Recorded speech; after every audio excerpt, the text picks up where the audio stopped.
আজকে আপনার কাছ থেকে কথা শুরু করব। এর দায় কার বলুন তো?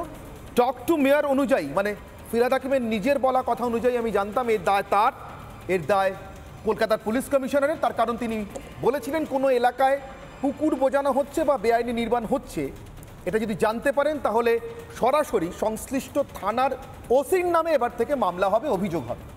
গার্ডেন ব্রিজ থানার অফিসার ইনচার্জের নামে কলকাতা পুরসভা তার মেয়র গত 4 মাসে এই বেআইনি নির্মাণ বা পুকুর বোজানো নিয়ে কোনো মামলা বা অভিযোগ করেছে বলে আপনি জানেন মোহাম্মদ মুক্তার?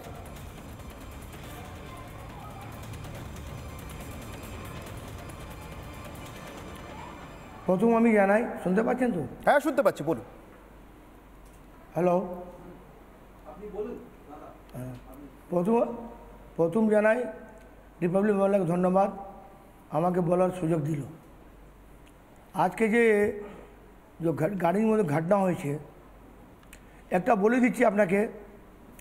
3 মাস আগে কর্পোরেশন একটা গ্যাজেট বের করেছিল কি গার্ডেনে যে বেআইনি 177 বিল্ডিং বেআইনি বিল্ডিং আছে তাকে ভাঙা হবে। কিন্তু এই যে কালকে যে ঘটনা হয়েছে, আমি স্পটে গেলাম। মানুষ এই বিল্ডিং ব্যাপারে অনেকবার অভিযোগ করেছে, কর্পোরেশন করেছে, থানা করেছে, কিন্তু কোনো শোনা হয়নি।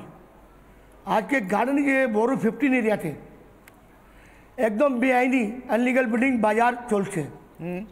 আর এর মধ্যে আমি কারো দায় দিতে দরকার নেই, কিন্তু এক দায় আছে, তার নাম মেয়র ফরহাদ হাকিম।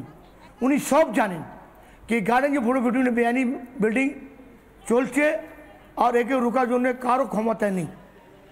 এইটা বিল্ডিং নির্মাণ যে হয়েছে, আজকে সবাই বলছে আমরা জানি না, কোনটা কাজ নেই। কিন্তু আমি এভিডেন্সে বলছি, আজকে যে গার্ডেনিং 133 নম্বর ওয়ার্ডে প্রচুর বেআইনি বিল্ডিং হয়েছে, তার কি মেয়র জানেন না? বিল্ডিং ডিপার্টমেন্ট জানেন না? প্রশাসন জানেন না? সবাই পিঠ ঢাকাচ্ছে। আজকে কালকে টিভি দেখলাম, এই নির্মাণ বিল্ডিং এই বিল্ডিং ভাঙা হলো, কার উপরে দায় দিল? এই বিল্ডিং লেফট গভর্নমেন্ট আমল হয়েছে। এত মিথ্যা কথা বলার দরকার নেই।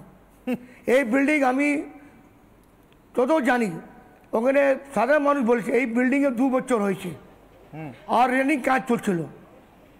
তাহলে এটা মিথ্যে কথা বলার দরকার কি? আমি জানি এই পুরো বিল্ডিং নির্মাণে ওখানে কনস্ট্রাক্টর দায়, বিল্ডিং ডিপার্টমেন্ট দায়, প্রশাসন দায়, আর সবচেয়ে অভিযোগতা আমাদের মেয়র ফরহাদ হাকিম দায়। আচ্ছা, আমাকে একটা কথা বলুন মোহাম্মদ মুক্তার, আমি আপনার কাছে প্রশ্নটার উত্তর নিতে পারবো, আমার বাকি অতিথিদের কাছে যাব। এই যে শামস ইকবাল, পুলিশ মারা কাউন্সিলর মুন্না ইকবালের ছেলে, এর প্রতি মেয়র ফিরহাদ হাকিমের এত স্নেহ, এত প্রীতির কারণটা কি? আজকে সকালেও গিয়ে বলছেন যে কাউন্সিলর কি গলিতে গলিতে ঘুরে খবর নেবে? মেয়র যখন বলেছিলেন যে অফিসার ইনচার্জের দায়িত্ব, তখন তো আমি জানতাম কাউন্সিলরের কিছু দায়িত্ব আছে। খবরটা দেবে কে? মানুষের ভোট নিয়ে কাউন্সিলর হবে শামস ইকবাল, মেয়র হবেন ফিরহাদ হাকিম। খবর কি আসবে স্বর্গ থেকে? ঈশ্বরের দূত এসে জানিয়ে যাবেন বেআইনি নির্মাণ হচ্ছে? আপনার মনে হয়? না, আমি একটা কথা বলে তথ্য দিয়ে বলে যাচ্ছি। সন্দেশখালীতে শেখ জাহাঙ্গীর কে, শেখ শাহজাহান কে, কে চিনতে পারতো না। যখন সন্দেশখালীরা মা বোনরা অভিযোগ করলো শেখ শাহজাহান কে, যখন জানা গেছে শেখ জাহান টিএমসি ঘনিষ্ঠ শেখ প্রধান, আর ওকে বাঁচানোর জন্যে মমতা ব্যানার্জি বলেছিল শাহজাহান কি করেছে। আজকে যে জন্য শামস ইকবালকে বাঁচানোর জন্যে ববি হাকিম চেষ্টা করছে। একটা কত বড় মিথ্য কথা বলেছেন বলুন। আমি নিজে স্পটে গেলাম, ওখানে পাবলিক স্বার্থে, জনগণের স্বার্থে পাবলিক আমার যে অভিযোগ করেছে কি এখানে 13 জন মারা গেছে, আর এইখানে ববি হাকিম বলছে 2 জন মারা গেছে। কি ঢাকানা, কি বাঁচাতে চাইছে, কি লুকানো চাইছে ববি হাকিম? আমি এই যে সরকার তরফ থেকে যেরকম ববি হাকিম শামস ইকবালকে বাঁচাতে চাইছে, আপনারা জানেন একটা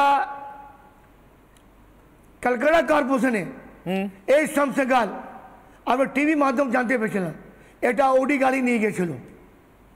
আমরা টিভি মাধ্যমে দেখেছিলাম।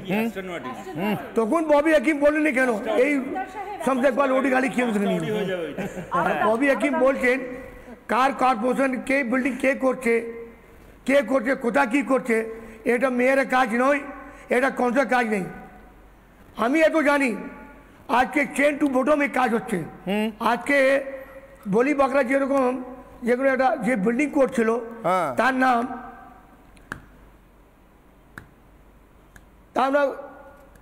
ওসি, ঠিক ওসি হু আর ওসি কে আজকে পুলিশ অ্যারেস্ট করেছে। আমি এটা বলতে চাইছি প্রশাসনকে, কান টানলে মাথা চলে আসবে। ওকে জিজ্ঞাসাবাদ করুন ওসিকে কি কার নীতির বিল্ডিং হচ্ছিল, কে করাচ্ছিল, এর কেয়ারটেকার কে, সব সামনে দেবে।